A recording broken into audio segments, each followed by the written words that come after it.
दिव्यांशी बडोल्याची मी कक्षा 2 पढ़दू।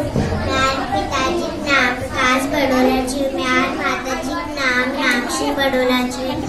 मी 5 सालाची, मी दिल्ली में रहंदू। म्यार गाँव नाम तरकासी खालूची। म्यार दादी नाम पूनम बडोलेची। म्यार दादा नाम श्री योगेश्वर प्रसादची। म्यार स्कूलक नाम बीपीएस मॉडर्न स्कूल। मी आपको एक गाना सुनाना चाहती। जख आंधी हवा सरारेरा, बंजिला खोरोगा से क्या बना।